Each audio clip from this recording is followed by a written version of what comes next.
and violent conflicts has grown sharply, seeing it account for a greater proportion of global war-related deaths than in the previous century. The region is diverse and sophisticated, and understanding its international politics could be achieved via numerous other routes. However, in my view, examining the Middle East's conflicts, whether violent or political, offers a good entry point. They offer a window into the region's geopolitics. They show how a state or area's local politics, informed by its history and the decisions of the ruling elite of the day, interact with outside forces, whether neighboring governments or meddling superpowers. Religion, oil, imperialism, and the other popular explanations all do play a role, but none is ever the sole underlying cause of conflict and division. Instead, these clashes are multifaceted events brought about by an interaction between internal and external forces. This book explores 10 conflicts in turn: Syria, Libya, Yemen, Palestine, Iraq, Egypt, Lebanon, Kurdistan, the Gulf, and the Horn of Africa. They are all deeply interconnected.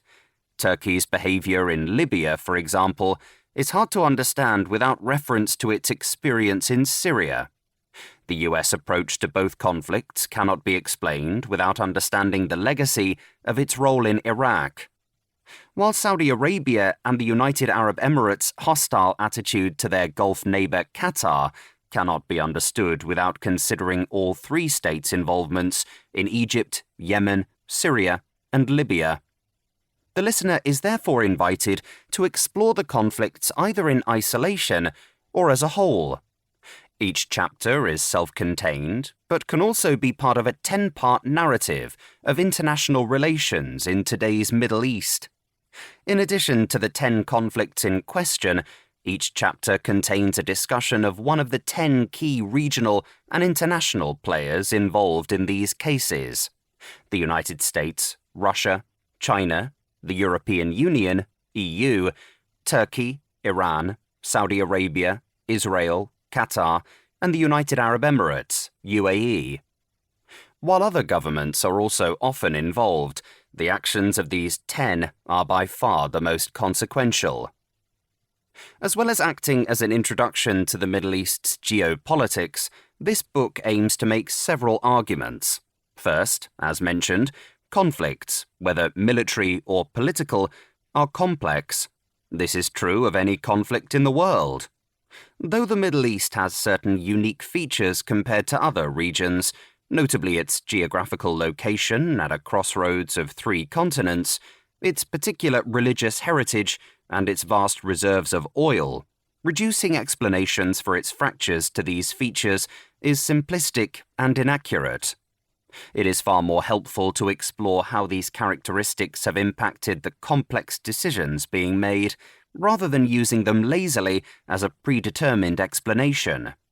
Second, domestic and external factors play a vital interacting role in the outbreak and continuation of conflict. While scholars and commentators often tend to give primacy to either local or outside actors when explaining disputes, the cases that follow will reveal how both frequently interact to exacerbate and amplify tensions. Third, specific to the Middle East, the United States has been and continues to be the key external actor and has contributed disproportionately to conflicts there in the 21st century.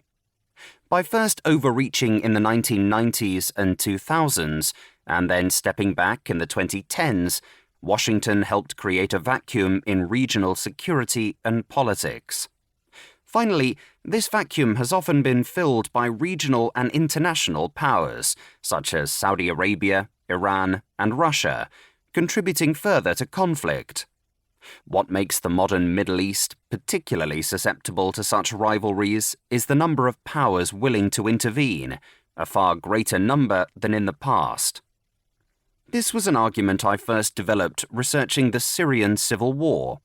That conflict was frequently characterized in the Western press and elsewhere as a sectarian dispute between Syria's Sunni and Shia Muslims, into which foreign